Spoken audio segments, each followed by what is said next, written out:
বিশেষ করে ওই 166টির বাইরে যেমন আজকে একটা নতুন বিষয়কে আমরা তাদের দৃষ্টিতে এনেছি যে আপনারা জানেন যে আমাদের মাতৃত্বকালীন ছুটি 6 মাস থাকে, যদি এটা জনপ্রশাসন কমিশনের অন্তর্ভুক্ত, কিন্তু আমরা বলেছি যে যেহেতু স্বাভাবিকভাবে একটা বাচ্চার গ্রোথ এবং তার ব্রেনের বৃদ্ধি থেকে শুরু করে 2 বছর সময়টা গুরুত্বপূর্ণ, সেই জন্য জন্মগ্রহণ করা থেকে 2 বছর পর্যন্ত আসার জন্য অন্তত মায়েদের ক্ষেত্রে যে আপনার অফিস সময়টা যেন অর্ধেক করা হয়, এটা আমরা তাদেরকে খুব গুরুত্ব সহকারে বিবেচনা করার জন্য জানিয়েছি। কারণ একটা ভবিষ্যৎ মেধাবী প্রজন্ম গড়ে তোলার জন্য অবশ্যই এই ক্ষেত্রে আমাদের তো একটু গুরুত্ব দেওয়া উচিত। আলোচনার মধ্যে যেমন যার মধ্যে ছিল যে সংবিধানের মূল নীতির প্রশ্নে বহুত্ববাদের বিষয় নিয়ে যেহেতু অনেক ধরনের মতভেদ তৈরি হয়েছে, সেখানে আমরা বলেছি যে এখানে ধর্মীয় সম্প্রীতি রিপ্লেস করা যায় বহুত্ববাদের পরিবর্তে। সেখানে সংস্কার কমিশন আরেকটু বিষয় এসেছে যে তাহলে বহুত্ববাদ কিংবা ধর্মীয় সম্প্রীতি এটার পরিবর্তে অনেকের আলোচনা এই বিষয়গুলো উঠে এসেছে যে যেমন গণতন্ত্র, সাম্য, মানবিক মর্যাদা এবং সামাজিক সুবিচার, এইটুকুর বিষয়ে আমাদের ঐক্যমত আছে কিনা, এটাতে আমরা ঐক্যমত পোষণ করেছি। সংসদের মেয়াদের ক্ষেত্রে আমরা 4 বছর করার দাবি জানিয়েছি, বা আগে থেকেও যেটা আমাদের প্রস্তাবে ছিল।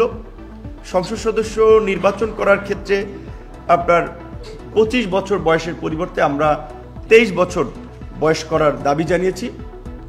কমিশনের পক্ষ থেকে 21 তারা প্রস্তাব করেছিল। সেখানে আমরা বলেছি যে বাংলাদেশের বিদ্যমান শিক্ষা ব্যবস্থায় গ্রাজুয়েশন শেষ করতেই 22-23 বছর লেগে যায়।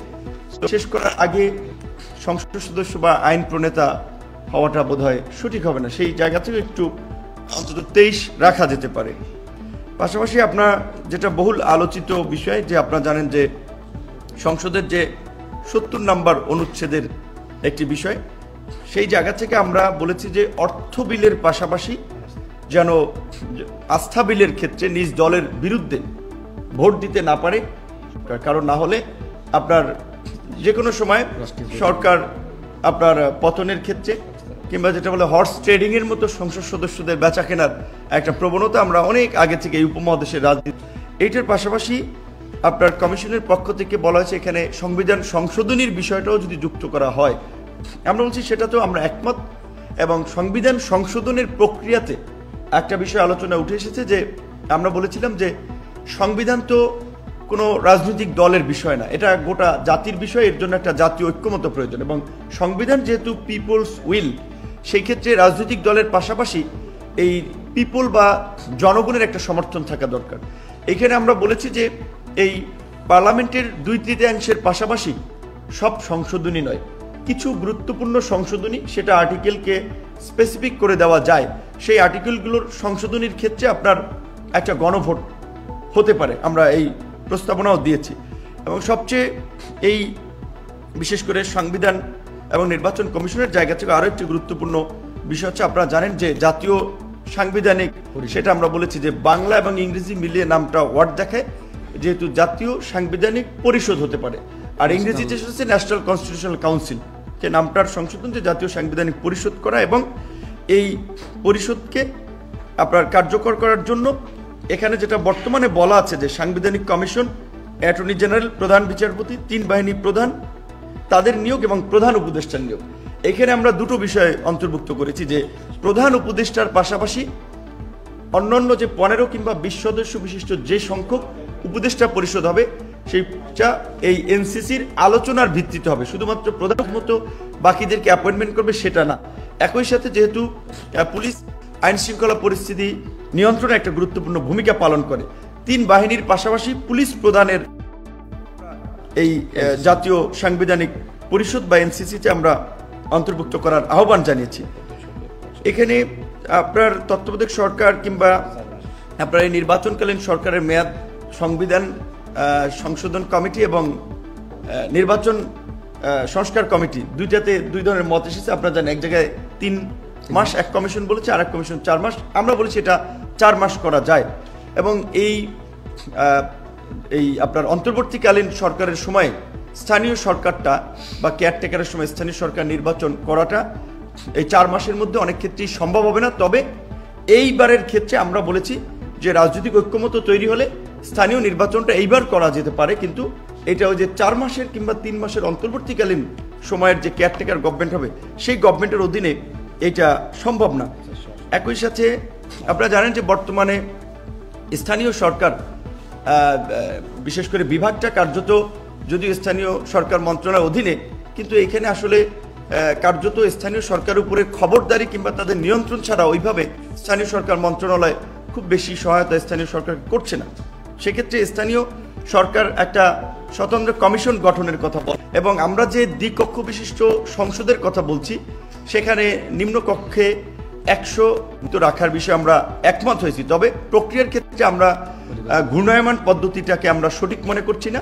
আমরা বলছি যে প্রত্যেক রাজনৈতিক দলের জন্য ফিক্স করে দেওয়া যায়, প্রত্যেক রাজনৈতিক দলকে আপনার বাধ্যবাধকতার মধ্যে নিয়ে আসা যে তারা ন্যূনতম 1/3 কিংবা 30% নারী তারা মনোনয়ন দেবে, এইটা আমরা বলেছি। একই সাথে আপনার আমাদের যে উচ্চ কক্ষে আপনার 100 জন সদস্যের সংসদ সদস্যের মধ্যে বলা ছিল যে 50% বিভিন্ন পেশাজীবী বিশেষ করে শিক্ষক, সাংবাদিক, বিভিন্ন ক্যাটাগরির লোকেরা নিয়োগ পাবে। সেখানে আমরা বলেছি যে এইটা বিজয়ী পার্টির উপরে অনেক ক্ষেত্রে বা রাজনৈতিক সিদ্ধান্ত বেশিরভাগ ক্ষেত্রে দেওয়া উচিত। সেক্ষেত্রে ন্যূনতম 20% আমরা নারী, সাংস্কৃতিক ব্যক্তিত্ব, পেশাজীবী এইটা রাখার ক্ষেত্রে আমরা এখানে একমত হয়েছি।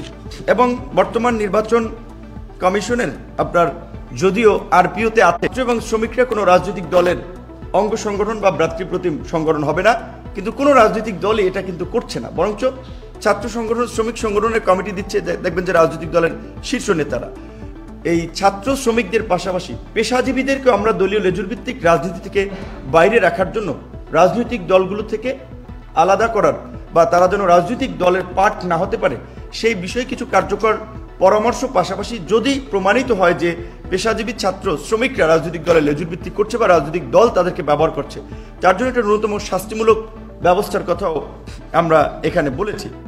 এবং বিশেষ করে আরও একটি গুরুত্বপূর্ণ বিষয় আপনারা জানেন যে ইতিমধ্যেই যেটা হচ্ছে প্রত্যেক মাসে 8টি করে রাজনৈতিক দলের আত্মপ্রকাশ ঘটছে এবং নিবন্ধন প্রায় 55টি রাজনৈতিক দল।